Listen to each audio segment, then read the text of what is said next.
सर्वात लहान अपूर्णांक कोणता? आता आपल्याला हे 4 अपूर्णांक दिलेत, तर सर्वप्रथम काय करायचं, आपले जे अपूर्णांक आहेत त्या सर्व अपूर्णांकांचा अंश आणि छेदातला फरक घ्यायचा. म्हणजे पहिला अपूर्णांक आपला आहे 5/7, या दोघांमधला फरक किती आहे, म्हणजे वजाबाकी 7 + 5 किती येतं 2, 9 + 7 किती येतं 2, 13 + 11 किती 2 आणि 11 + 9 किती 2. त्याच्यानंतर अंश जे आहे त्यांच्या पुढे एक 0 ॲड करायचा, म्हणजे हे 5 50 झालं, इथे 70, इथे 110 आणि इथे 90 झालं. आता या 50ला या 2नी भागायचं, म्हणजे हा जो फरक आहे त्यांनी डिवाइड करायचं, म्हणजे इथे 50/2, इथे 70/2, इथे 110/2 आणि इथे 90/2 आलं. मग 50/2 किती येतं 25, 70/2 35, 110/2 किती आलं 55 आणि 90/2 किती आलं 45. आता हे जे 4 नंबर आहेत त्यातली सर्वात लहान संख्या कोणती आहे, लहान अपूर्णांक विचारलाय म्हणून आपण लहान संख्या बघायची, ती आहे 25. म्हणजेच आपला सर्वात लहान अपूर्णांक कोणता, तर 5/7 ऑप्शन 1. एका संख्येला 5ने गुणण्याऐवजी 8ने गुणले तर गुणाकार 39ने वाढतो, तर ती संख्या कोणती? जेव्हा अशा प्रकारचा कोणताही प्रश्न विचारला असेल तेव्हा एक सोपी ट्रिक आहे, त्या ट्रिकने लगेच आन्सर निघतं. काय करायचं, सर्वात पहिला गुणाकार किती दिलाय 39, तो अंशाला घ्यायचा, 39 भागिले 5ने गुणण्याऐवजी कितीने गुणलं 8नं, मग या दोघांची वजाबाकी करायची, म्हणजे 8 + 5 करायचं. मग 39 भागिले 8 + 5 किती येतं 3, इथे 3ने भाग जातोय, 3 × 1 = 3, 3 × 3 = 9, म्हणजे ती संख्या कोणती आहे तर 13. 5 लिटर द्रवणात 40% दुधाचे प्रमाण आहे, त्यात 3 लिटर पाणी मिळवल्यास त्या द्रवणात दुधाचे प्रमाण किती टक्के होईल? जेव्हा असं प्रमाण विचारलं जातं तेव्हा कसं काढायचं, तर द्रवण गुणिले टक्के भागिले द्रवण अधिक पाणी. आता आपल्याला द्रवण किती दिलंय, तर 5 लिटर द्रवण आहे, मग 5 गुणिले टक्के किती दिले, दुधाचे प्रमाण किती आहे 40%, भागिले द्रवण अधिक पाणी, म्हणजे 5 अधिक त्यात 3 लिटर पाणी मिळवलं, म्हणजे 5 अधिक 3. मग आता हे सॉल्व करूयात, 5 गुणिले 40 भागिले 5 अधिक 3 किती 8, इथे 8ने भाग जातोय, 8 पंचे 40, मग 5 गुणिले 5 किती 25, म्हणजे किती टक्के दुधाचं प्रमाण आहे त्या द्रवणात, तर 25%. दोन संख्यांचा लसावी 480 तर मसावी 12 आहे, एक संख्या 96 असल्यास दुसरी संख्या कोणती? तर जेव्हा असं विचारलेलं असतं प्रश्न तेव्हा कसं काढायचं, लसावी गुणिले मसावी, म्हणजेच पहिली संख्या गुणिले दुसरी संख्या असते. इथे आपल्याला लसावी दिलाय तो किती आहे 480 गुणिले मसावी 12 बरोबर पहिली संख्या 96 दिली आणि आपल्याला दुसरी काढायची. तर काय करायचं, हे 480 गुणिले 12 आणि 96 इकडे गुणाकारात आहे, इकडे गेल्यावर आपण हे भागाकारात आणणार. आता हे सॉल्व करूयात, इथे 12ने भाग जातोय, 12 × 1 = 12, 12 × 8 = 96 आणि 8ला इथे 8ला भाग जातोय, 8 × 1 = 8, 8 सक्क 48 आणि हा वरचा 0 ॲज इट इज, म्हणजे आपली दुसरी संख्या काय आली तर 60 ऑप्शन नंबर 3.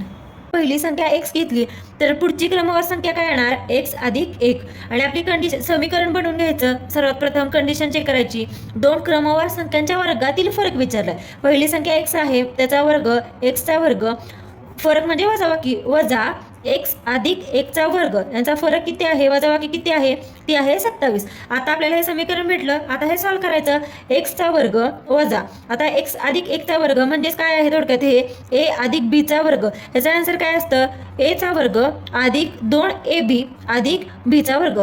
सेम या फॉर्म्युलाने आपण हे सॉल्व करू, x + 1 चा वर्ग म्हणजे x चा वर्ग अधिक 2x अधिक 1 चा वर्ग बरोबर किती 27. आता हे x² वजा x² हे कॅन्सल झाले दोन्ही, म्हणजे राहिलं काय 2x अधिक 1 चा वर्ग 1 बरोबर 27. मग आता हे 2x बरोबर हे 1 इकडे बेरीज आहे, इकडे गेल्यावर वजा येणार, म्हणजे 27 वजा 1 म्हणजे 2x बरोबर 26 झालं. म्हणजे आपल्याला x ची व्हॅल्यू इथे किती भेटली, हे 2 इकडे गुणाकारात आहे, इकडे गेल्यावर भागाकारात येणार, म्हणजे 26/2 म्हणजे x ची व्हॅल्यू आपल्याला किती भेटली, x आहे 13. तर आपल्याला त्या संख्या विचारलेत, जर पहिली संख्या जर 13 आहे तर म्हणजे x ची व्हॅल्यू आपली 13 भेटली, तर पुढची संख्या काय आपण घेतली x + 1 म्हणजे 13 + 1 म्हणजे किती 14, ही झाली आपली दुसरी संख्या. 11ला 22 तर 23ला किती? आता या पहिल्या 2 नंबरमध्ये काय लॉजिक आहे ते बघूया, ते सेम या पुढच्या नंबरमध्ये येणार. तर 11 मधले 2 अंक आहेत काय 1 आणि 1, या दोघांची बेरीज केली, मग 1 + 1 किती 2. आता ही जी आलेली संख्या आहे या संख्याला आणि ह्या 11चा गुणाकार केला म्हणजे 11 गुणिले 2 बरोबर किती 22 आणि हा 22 म्हणजेच पुढचा नंबर आहे. आता सेम हे लॉजिक आपण इथे वापरू. पहिला काय करायचं, या दोन संख्यांची बेरीज करायची. मग 2 अधिक 3 बरोबर किती 5. आता हा आलेला जो नंबर आहे हा नंबर आणि 23 यांचा गुणाकार. मग 23 गुणिले 5, 23 गुणिले 5 किती येतं 115 म्हणजे याचा आन्सर काय ऑप्शन नंबर 2. 39ला 12 तर 389ला किती. तर आता या दोन संख्यांमध्ये जे रिलेशन आहे तेच रिलेशन आपल्याला हा नंबर आणि पुढच्या संख्यामध्ये शोधायचं आहे. तर 39 म्हणजे काय, कुठले 39 मध्ये कोणते दोन अंक आहेत तर 3 आणि 9. तर या दोन अंकांची जर बेरीज केली म्हणजे 3 अधिक 9 केलं तर किती येतं 12 आणि हाच नंबर आहे सेम पुढचा. म्हणून आपण पुढच्या नंबरमध्ये सेम लॉजिक वापरूया. नंबर काय आहे 389. मग या नंबरच्या सर्व अंकांची बेरीज करायची म्हणजे 3 अधिक 8 अधिक 9, 8 आणि 8 आणि 17, 17 आणि 3 20 म्हणजे याचा आन्सर काय झालं 20 ऑप्शन 1. 9चा घातांक म्हणजे पॉवर 10 अधिक 9चा घातांक 10 अधिक 9चा घातांक 10 बरोबर किती. आता अशा प्रकारच्या एक्झाममध्ये बऱ्याच वेळा आपली कन्फ्युजन होतं की कसं सॉल्व्ह करायचं. जेव्हा घातांक खालचा नंबर आणि घातांक म्हणजे पॉवर आणि नंबर एकसारखे असतात तेव्हा काय करायचं, सर्वप्रथम सेम आहेत. काय सेम आहे 9चा घातांक 10. मग प्रथम आपण एक्झाम्पल लिहून घेऊयात. 9चा घातांक 10, 9चा घातांक 10 अधिक 9चा घातांक 10. मग कॉमन काय आहे 9चा घातांक 10 म्हणजे 9ची पॉवर 10 हे कॉमन आहे, हे आपण बाहेर काढलं. मग इथे राहिलं काय 1 अधिक इथं 1 अधिक 1. आता आपण हे सॉल्व्ह करू. आता 9 म्हणजेच आपण काय कसं लिहू शकतो 3 गुणिले 3 चा घातांक किती आहे 10 गुणिले 1 अधिक 1 अधिक 1 किती झालं 3 झालं. आता 3 गुणिले 3 म्हणजेच कसं लिहू शकतो आपण 3चा वर्ग लिहू शकतो आणि त्याचा घातांक किती आहे 10 गुणिले 3. आता घातांक जेव्हा अशा स्वरूपात असतो तेव्हा आपल्याला माहिती आहे या दोघांचा गुणाकार होतो म्हणजे इथे काय येणार 3चा घातांक 10 गुणिले 2 किती 10 2 20 गुणिले इथे 3, 3चा इथे घातांक काहीच नाही म्हणजे तो काय असतो नेहमी 1. आणि आता हे सॉल्व्ह करायचं 3चा घातांक नंबर सेम आहेत म्हणून घातांकांची बेरीज होणार. मग 3चा घातांक इथं किती येणार 20 अधिक 1 म्हणजे उत्तर काय आलं आपलं 3चा घातांक 21 ऑप्शन 2. 100ला 104 तर 125ला किती असं विचारलं आणि हे खाली आपल्याला 4 ऑप्शन दिलेत. तर आता यामध्ये काय संबंध आहे या तिन्ही संख्यांमध्ये ते बघूयात. तर आपल्याला माहिती आहे 100 म्हणजे काय असतं, इथे काय लॉजिक आहे 100 म्हणजे 25 गुणिले 4चा गुणाकार 25 चोक 100. 104 म्हणजे काय तर 26 गुणिले 4चा गुणाकार 26 चोक 4 वर्षे. सेम 125 म्हणजे काय 25 गुणिले 5 25 5 1600 म्हणजे 100 25 गुणिले 4 केले आणि पुढची संख्या 26 गुणिले 4 केले. सेम 125 म्हणजे काय 25 गुणिले 5 केले म्हणून आता काय येणार ही जी संख्या पुढची येणार आहे ती किती येणार 26 गुणिले 5 येणार.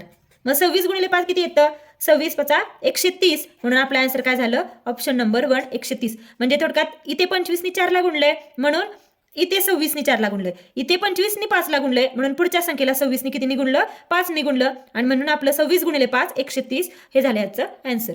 प्रश्नचिन्हाच्या जागी येणारा अपूर्णांक कोणता असं विचारलंय. f/l इक्वल टू काय याचा संबंध 1/2 दिलाय तर f/x equal to question mark म्हणजे इथं काय येईल असं विचारलंय आणि आपल्याला हे 4 खाली ऑप्शन्स दिलेत म्हणजे ह्याचा संबंध ह्याच्यासोबत आहे तरी याच्यासोबत येणारा काय असं विचारलंय. तर आधी काय लॉजिक वापरले ते बघूयात. एफचा वर्णमालिकेत क्रमांक कितवा असतो, कितव्या क्रमांकाला एफ येतं तर एफचा क्रमांक असतो 6वा. एफचा क्रमांक असतो 6वा आणि एलचा क्रमांक कितवा असतो एल वर्णमालिकेत कितव्या क्रमांकाला येतं तर ते 12व्या क्रमांकाला येतं म्हणजे 6/12 ह्याचे क्रमांक आहेत आणि याला जर भाग घालवला आपण तर किती येतं 6 1 6 आणि 6 2 12 म्हणजे ह्याचं थोडक्यात अतिसंक्षिप्त रूप म्हणजे भाग घालून येणारा आन्सर तो याच्याशी संबंध दिला आपल्याला f/l इक्वल टू 1/2. सेम आता आपण f(x) चा असंच करून घेऊयात. एफचा नंबर किती आहे आपल्याला माहिती आहे एफचा नंबर आहे 6 आणि x कितव्या नंबरला येतं वर्णमालिकेत तर x चा नंबर असतो 24. मग आता याला भाग घालू 6 1 6 6 चोक 24 म्हणजे f(x) चा संबंध काय येणार 1/4. उत्तर काय म्हणून आपलं option number 2 1/4. Thank you for watching.